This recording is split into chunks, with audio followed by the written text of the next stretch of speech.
नमस्कार, मेरा नाम है अभी द्विवेदी और ये वीडियो मैं बना रहा हूँ हर उस व्यक्ति के लिए जो ऑनलाइन राइड्स बुक करता है, जिसे लगता है कि ऑनलाइन राइड्स अगर आपकी ट्रैक हो रही है, अगर आप सर्विसेज़ जैसे कि रैपिडो जो मैंने यूज़ करी थी, उबर, ओला या इन सब सर्विसेज़ का यूज़ कर रहे हैं, तो आप रिलेटिवली सेफ़ हैं। ये मैं आपके लिए वीडियो बना रहा हूँ। मैं अपना एक्सपीरियंस शेयर करना चाहता हूँ कि किस तरीके से मेरा एक बहुत ही इम्पोर्टेंट माइक्रोसॉफ्ट का इवेंट छूट गया, क्योंकि मेरा फ़ोन जो था वो ऑटो में ही रह गया और फिर वो ड्राइवर ने वो फ़ोन चुरा लिया। तो ये स्टोरी मैं आपके साथ शेयर करना चाहता हूँ। जो कंपनी थी उसके साथ हमारे कैसे रिलेशन रहे विद इन दिस ड्यूरेशन वो शेयर करना चाहता हूँ। एज़ वेल एज़ उस फ़ोन का क्या हुआ ये भी मैं आपके साथ फाइनली शेयर करना चाहता हूँ। तो प्लीज़ इस वीडियो को आखिरी तक देखिए, अपने हर उस चाहने वाले के साथ शेयर कीजिए जिसकी सेफ्टी आपके लिए नंबर 1 प्रायोरिटी है। तो कहानी है 22 अगस्त के एक इवेंट की जिसमें मुझे जाना था, जो माइक्रोसॉफ्ट के ऑफ़िस में हो रहा था नोएडा में, जिसमें करीब 200 से ज़्यादा डेवलपर्स और प्रोफेशनल्स आने वाले थे, स्टूडेंट्स आने वाले थे, जिनके सामने मेरा एक जनरेटिव एआई टॉक था। तो ऑफ कोर्स ये बहुत ही इम्पोर्टेंट इवेंट था मेरे लिए एंड बहुत सारे और भी लोगों के लिए, क्योंकि वो इवेंट फाइनली नहीं हुआ और वो सारे लोग उसे अटेंड नहीं कर पाए। उसका कारण जब 21 तारीख की रात को मैं लखनऊ से रैपिडो बुक करता हूँ, तो उस रैपिडो के जो ड्राइवर आते हैं मुझे पिकअप करने, सीताराम जी, वो मेरा फ़ोन चुरा लेते हैं। कैसे? चलिए समझते हैं। तो स्मूथली सीताराम जी 9:33 पे आ गए मेरे पास। उन्होंने मुझे बिठाया और हमने राइड स्टार्ट करी। हम इंटरसिटी बस के स्टॉप पे पहुँचे, जहाँ पे सीताराम जी ने मेरे से कहा कि आप मुझे पेमेंट जो है वो कैश में करिए, हम पेटीएम पेमेंट्स एक्सेप्ट नहीं करते। मैंने एक बार और रिक्वेस्ट करा कि प्लीज़ आप पेटीएम का पेमेंट एक्सेप्ट कर लो, क्योंकि मेरे पास बैग्स वगैरह का सामान था एंड पैसे जो थे पाउच में थे, तो वो पाउच रीच करना मतलब उस समय मुश्किल का थोड़ा-सा काम था। मैंने उनसे एक बार और रिक्वेस्ट करी और फिर भी उन्होंने कहा कि नहीं यार, मेरा जो पेटीएम है वो चल ही नहीं रहा है। तो मैंने फ़ोन अपना अपने बगल में रखा यहाँ पे सीट पे और पाउच से 200 का नोट निकाल के उन्हें दिया। उन्होंने ₹100 रिटर्न करे, 20 और ढूँढ रहे थे वो। मैंने कहा आप 20 रख लो, 78 का जो टोटल बिल था। मैंने उन्हें 100 पे किए एंड मेरी प्रायोरिटी मेरे दिमाग में था कि यार बैग नहीं छूटना चाहिए। बैग में कुछ डिवाइसेज़, इक्विपमेंट्स था जो मुझे ज़रूरत पड़ सकती थी फॉर माय टॉक। तो मैंने बैग निकाला एंड मैं भूल ही गया कि फ़ोन मेरे हाथ में नहीं है, क्योंकि बहुत सारे पैसे थे मेरे हाथ में उस समय, तो वो भी प्रायोरिटी थे। तो 2 चीज़ों का ख़्याल रखने के चक्कर में मैं एक चीज़ सीट पे ही भूल गया और ऐसा कभी नहीं होता है। फ़ोन मेरे हाथ से चिपका ही रहता है, बहुत ज़रूरी है मेरे लिए। सारा मेरी ज़िंदगी का काम, डेटा सारा कुछ, प्राइवेट एंड प्रोफ़ेशनल सारी डिटेल सारा कुछ उसी में रहता है। बिना फ़ोन के मैं किसी जगह ट्रैवल नहीं कर सकता, किसी इवेंट में नहीं पहुँच सकता, कोई मुझे पहचानेगा ही नहीं बिना मेरे फ़ोन के। मेरे पास कोई प्रूफ़ ही नहीं होगा कि मैं हूँ कौन।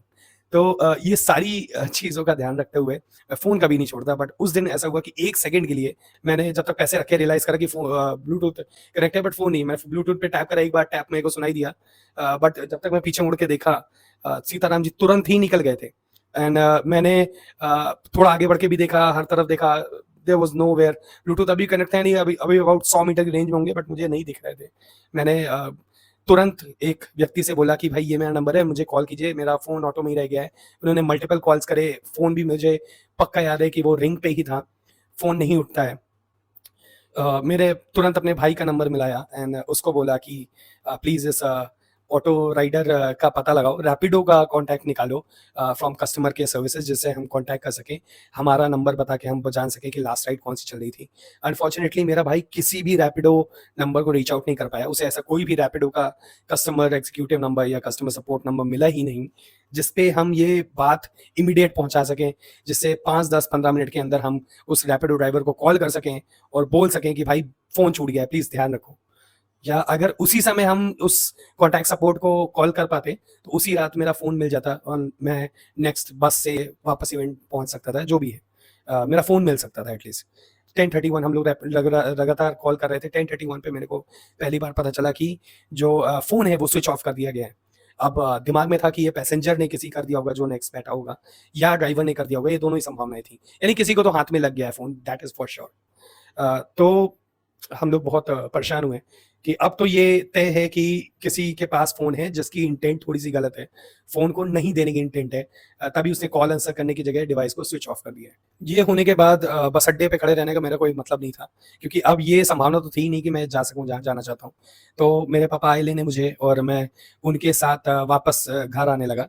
रास्ते में हमने एक थाना देखा, एफआईआर करने की कोशिश करी। थाने पे हमें बताया गया कि ये यूपी कॉप करके एक ऐप है, जिस पे लॉस्ट आइटम्स में मुझे इसे डालना पड़ेगा फ़ोन को।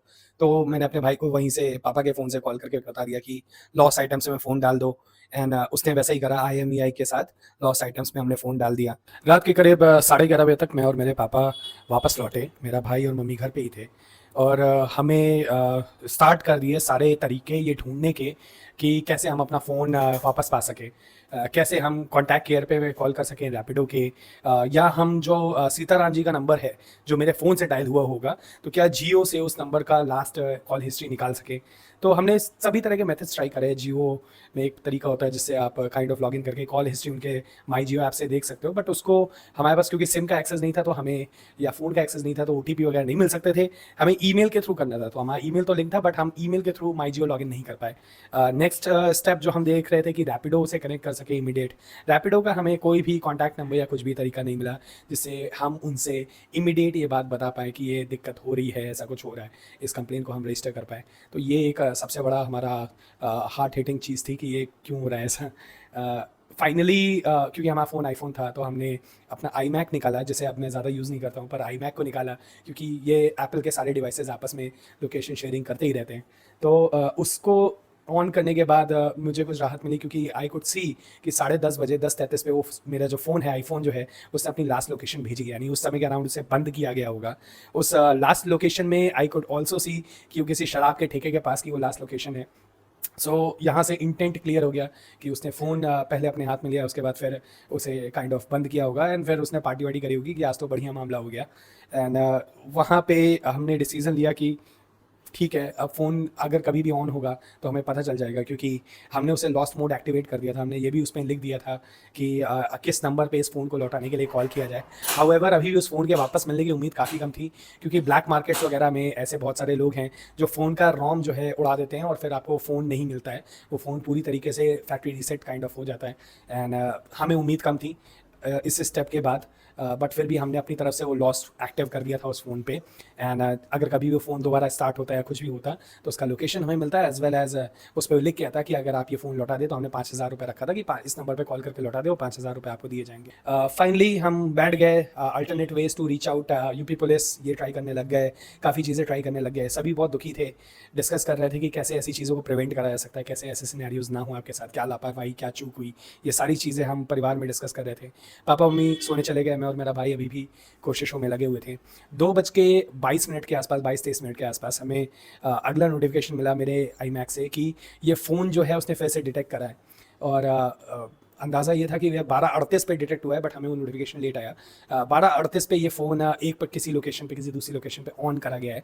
वो लोकेशन कुछ हमारे घर से 2 किलोमीटर की दिखाई दे रही थी, यानी कि ऑफकोर्स वो आसपास का ऑटो चालक ही होगा, वो आसपास ही कहीं ऑटो चलाता था इसी एरिया में, इसी रीजन में। तो लगभग 2-2.5 किलोमीटर के आसपास की लोकेशन हमें दोबारा उसने मैप पे दिखाई कि ये फ़ोन यहाँ पे है इस समय।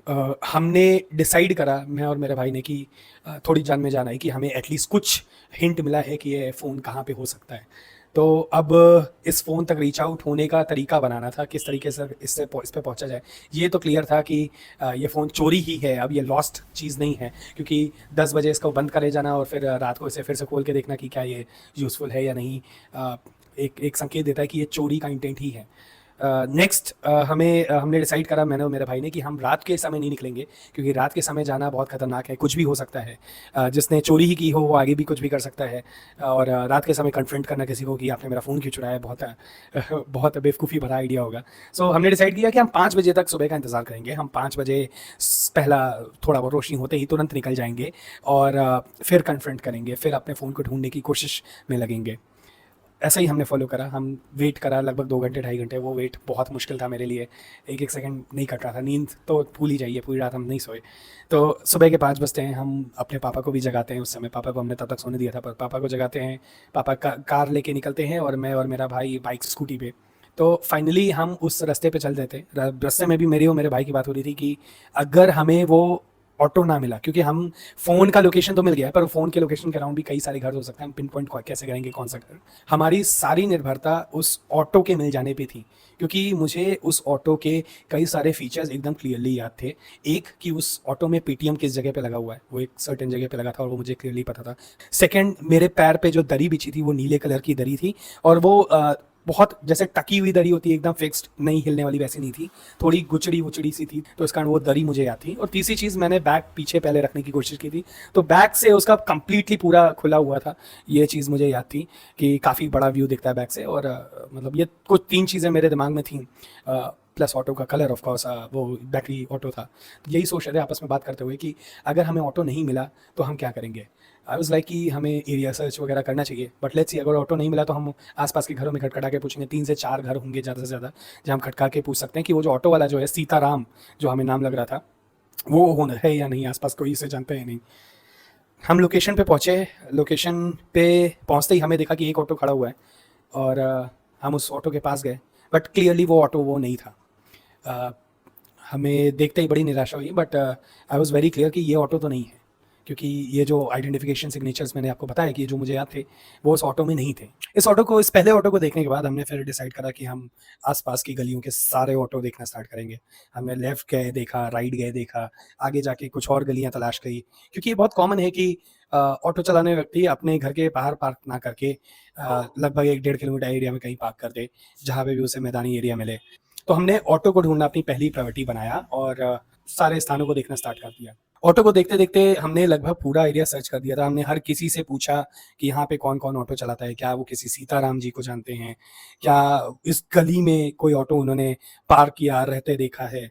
इस तरीके के सवाल हमने लोगों से पूछे, काफ़ी ढूँढने की कोशिश की, लगभग 40-45 मिनट तक ढूँढते रहे। फाइनली जिस गली से हम आए थे, मैंने अपने भाई को बोला कि यार हम इस तरफ नहीं गए हैं, इसी तरफ से हम आए हैं। तो ही वाज़ लाइक कि हाँ, चलो चल के देखते हैं। तो हम दोनों स्कूटी पे फिर से बैठे और उस तरफ की ओर बढ़ गए, और ऑलमोस्ट मैंने अपने भाई से कह दिया था कि यार इतनी दूर नहीं हो सकता पार्किंग, हम लोग ज़्यादा ही आगे आ गए। बट थोड़ा-सा ही और आगे बढ़े, एंड देन वी रियलाइज़ कि एक जगह पे 3 ऑटोज़ लाइन से खड़े थे, और उसके बाद पहला ऑटो नहीं, दूसरा ऑटो नहीं, पर तीसरा ऑटो एग्ज़ैक्टली वही था जो मेरे सारे रिमेम्बरेंस से मिल रहा था, जो मेरे तीनों मार्क्स जो मुझे याद थे उससे मिल रहा था। मैंने ध्यान से ऑटो को फिर से देखा एंड अपने भाई से कहा कि भाई यही है। भाई ने कहा कि आप पापा को लेकर आओ, क्योंकि पापा को एक जगह छोड़ा था और मैं और मेरा भाई ही निकल रहे थे। पापा को हमने उसी एरिया में छोड़ा था जहाँ का लोकेशन था। मैं पापा को लेने गया, क्योंकि अगर मैं वहाँ रुकता और वो ड्राइवर निकलता तो शायद मुझे पहचान जाता। इस कारण भाई रुका उस ऑटो के पास और मैं पापा को लेने गया। जब तक मैं पापा को लेने गया, भाई को जो पहला ऑटो था, 3 ऑटो जैसे मैंने बताया लाइन से खड़े थे, जो पहला ऑटो था उसको चलाने वाला के लिए एक ड्राइवर आ गया। वो एक राइड भी उसकी आ गई थी, तो वो बस उसको निकलने ही वाला था, एंड ये मुश्किल से 2 मिनट के अंदर का समय है। हम सही समय बस 2 मिनट के आसपास थे, राइट? तो वो बंदा निकलने ही वाला था अपने ऑटो को, बट मेरा भाई ने उससे पकड़ा और बात करी। मेरे भाई ने पूछा कि ये सारे ऑटोज़ किसके हैं? तो उसने बताया कि ये सारे ऑटोज़ उसी के हैं। ये सुन के मेरे भाई को बहुत राहत मिली होगी, आई एम श्योर, कि हम कुछ क्लोज़ पहुँच गए। ये तीनों ऑटो उसी के थे, और उसने अपना नाम मगन कुमार बताया। और मेरे भाई ने उससे पूछा कि ये बाकी के 2 ऑटो कौन चलाता है? उसने कहा कि ड्राइवर्स हैं उसने रखे हुए, जो उसके बाकी के ऑटोज़ चलाते हैं। उसने पूछा कि सीताराम कौन है? तो उसने कहा कि उसे नहीं पता सीताराम कौन है। यानी कि तीनों ऑटो का मालिक वही है, बट रैपिडो पे जिस नाम से रजिस्टर है सीताराम, वो उसको नहीं जानता। पश्चात प्रयास करें। The person you're calling is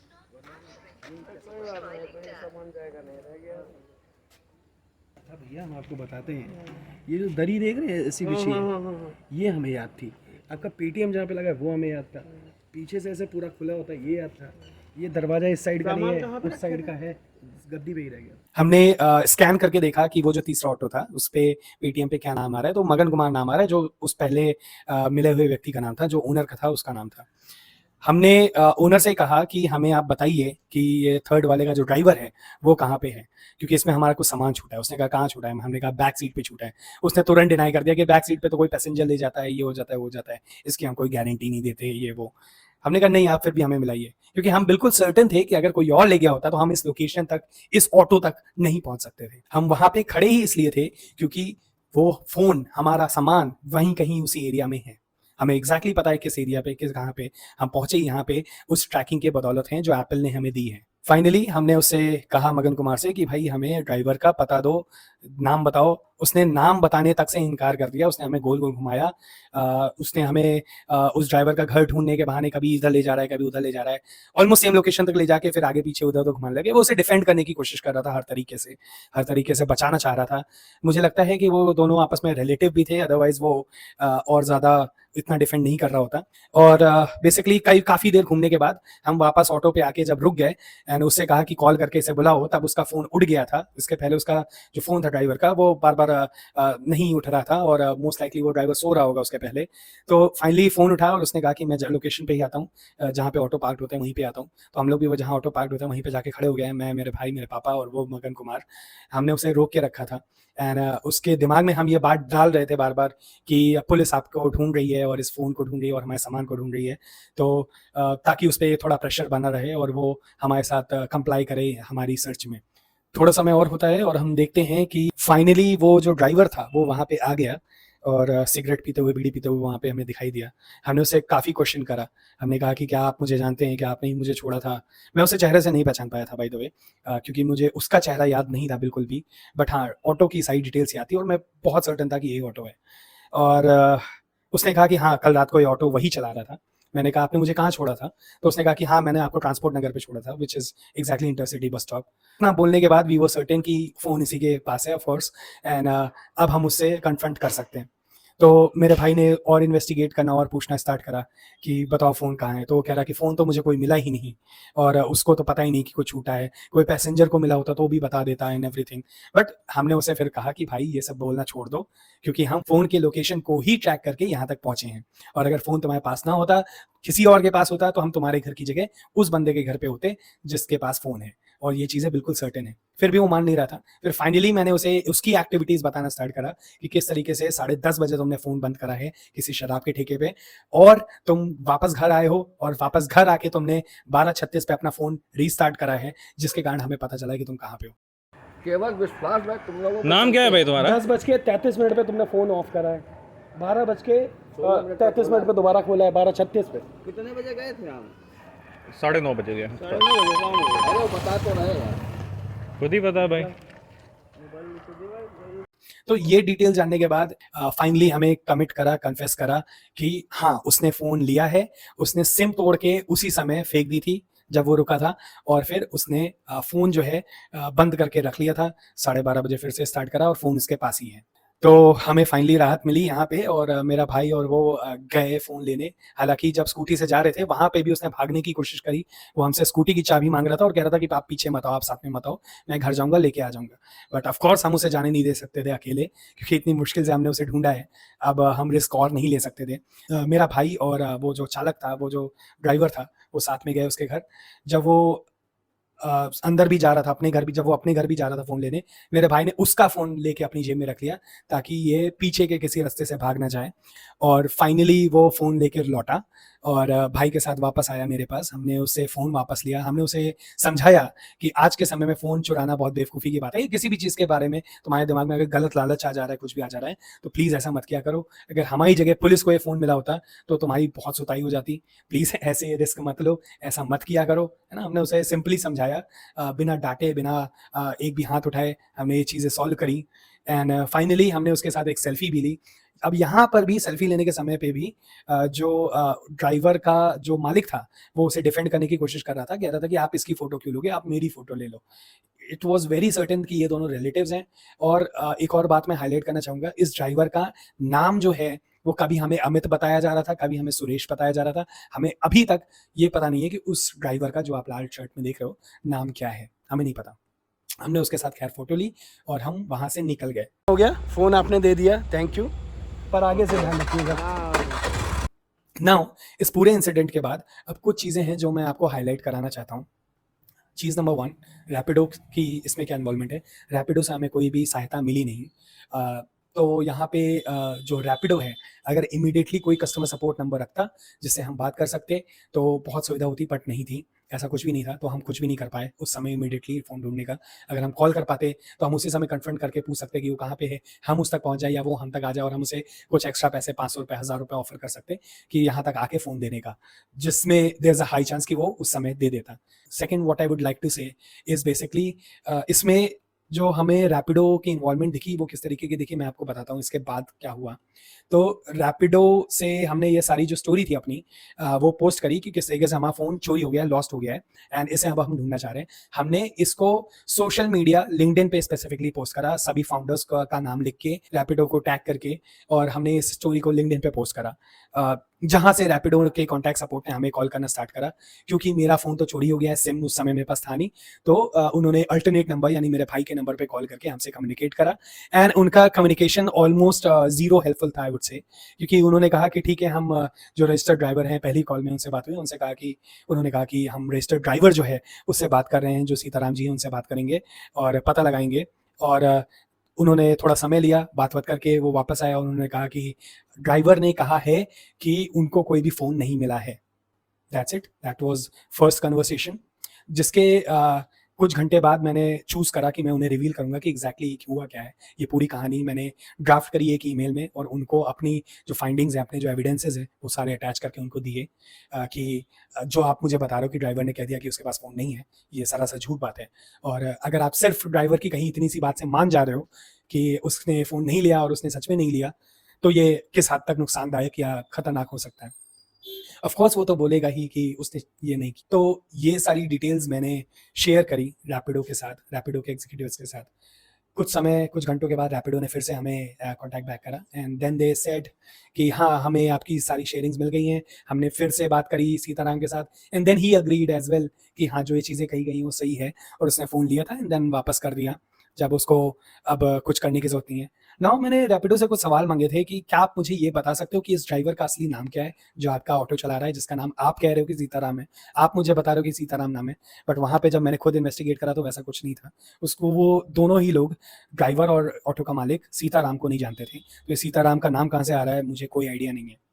second सवाल जो मैंने रैपिडो से पूछा वो ये था कि क्या कोई ऐसा तरीका नहीं होना चाहिए जिससे हम ड्राइवर को इमीडिएट कनेक्ट कर सकें?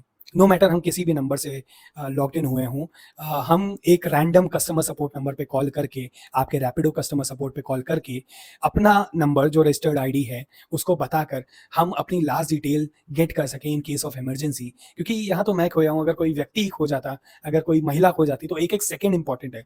मैं अगले दिन सोशल मीडिया से रिप्लाई आने का वेट नहीं कर सकता। ये रिप्लाई जो हमें आए वो सोशल से आए, it's not customer support team जो हमें रिप्लाई कर रही है, इट्स सोशल हैंडलिंग टीम, कि सोशल पे कभी भी कोई गाली देने लग जाए, मिसहैप हो जाए, गड़बड़ हो जाए, तो ये कैसे उसे दबाएंगे, वो वाली टीम है जो हमें कांटेक्ट कर रही थी। One good thing about them is कि उन्होंने हमें पोस्ट हटाने को फोर्स या कुछ भी नहीं करा एंड ये हम उनकी अच्छे भी बात मानते हैं कि हमें फोर्स ये जो पोस्ट है वो डिलीट करने के लिए नहीं बोला गया। बट अगेन इससे कुछ भी सॉल्व नहीं होता है। थर्ड क्वेश्चन जो हमने रैपिडो से पूछा वो कुछ इस तरीके का था कि जो ऑटो का पार्किंग लोकेशन है, जहाँ पे हर रात ऑटो पार्क होता है, क्या आप वो हमें कंफर्म कर सकते हो? क्योंकि टेक्निकली मैं भी टेक्नोलॉजी बैकग्राउंड का हूँ, समझता हूँ कि ये चीज़ें ट्रैक करना पॉसिबल है, अगर आप ट्रैकिंग का पैरामीटर रखो तो। तो क्या आप उस ऑटो का पार्किंग जगह आप मुझे बता सकते हो एग्जैक्टली? क्योंकि अगर हम उसे नेविगेट या ढूंढ नहीं पाते तो हम कभी भी अपना फ़ोन वापस नहीं पाते। हम कितना भी फ़ोन कॉल कर लेते, ये व्यक्ति कभी भी कन्फेस नहीं करता कि फ़ोन उसको मिल गया है। Only reason that I got my phone back is कि हमें एग्जैक्टली पता था कि उसने कब, किस समय क्या किया और वो कहाँ पे हो सकता है अप्रॉक्सिमेटली। तो लोकेशन टेक्नोलॉजी, मुझे एक भारतीय टेक्नोलॉजी से सपोर्ट नहीं मिल रहा है जो कि रैपिडो है या कोई भी और भारतीय टेक्नोलॉजी, बल्कि अमेरिकन टेक्नोलॉजी जो फ़ोन का सिम निकल जाने के बाद भी मुझे प्रिसाइज लोकेशन दे रही है। एप्पल का जो नेटवर्क होता है उस तरह का होता है कि अगर एक फ़ोन में सिम नहीं भी लगी है फिर भी फाइंड माई उसे नियर बाय आईफोन्स के नेटवर्क के थ्रू लोकेट कर सकता है। तो इस कारण मुझे अपना फ़ोन वापस मिला। तो बाहर की टेक्नोलॉजीज़ इतनी एडवांस हो गई हैं और भारतीय टेक्नोलॉजीज़ कैपेबिलिटी होते हुए भी ये चीज़ें अचीव क्यों नहीं कर पा रही हैं? ये मेरा सवाल था उससे, रैपिडो से, कि हमें वो लोकेशन चाहिए। तो ये 3 क्वेश्चन, क्या सीताराम का असली नाम क्या है? दूसरा कि फ़ोन नंबर इमीडिएट लेने के लिए मुझे किस तरीके का प्रोसेस फ़ॉलो करना होता है या इस तरीके का प्रोसेस क्यों नहीं बताया गया है? और तीसरा कि उसका जो पार्किंग लोकेशन है ऑटो का या जो करंट लोकेशन है वो मुझ तक शेयर करने का क्या तरीका हो सकता है? तो अगर ये 3 चीज़ें किसी के पास हो जाएँ तो फ्यूचर में इस तरीके के जो इंसिडेंसेस हैं वो काफ़ी कम हो जाएँगे। ये इनपुट्स प्रोडक्ट टीम ने लिए हैं और प्रोडक्ट टीम ने कहा है, रैपिडो ने मुझे कहा है कि ये प्रोडक्ट में इस तरीके के बदलाव करेंगे।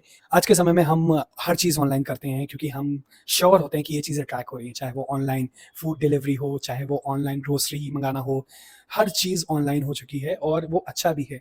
पर क्या टेक्नोलॉजी इतनी रिलायबल है?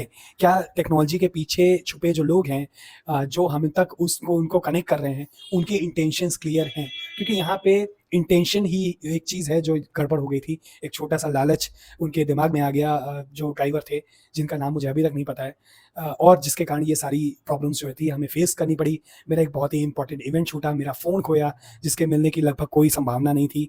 बहुत सारे ऐसे कोइंसिडेंसेस थे जिसके कारण मैं फ़ोन ढूँढ पाया, जैसे कि मुझे प्रिसाइज़ली पता था कि वो ऑटो कैसा दिखता है। अगर आप खुद सोच के देखिए, क्या आपको हर बार पता होता है कि आप जिस ऑटो में बैठे हो उसको दोबारा कैसे ढूँढोगे, दोबारा कैसे पहचानोगे? नहीं होता है। तो मुझे भी एक कोइंसिडेंस ही है कि मुझे इस ड्राइवर का नाम हमेशा से याद था, इस ऑटो की हर एक डिटेल याद थी, और भी सारी कई चीज़ें कोइंसिडेंसेस से हुई।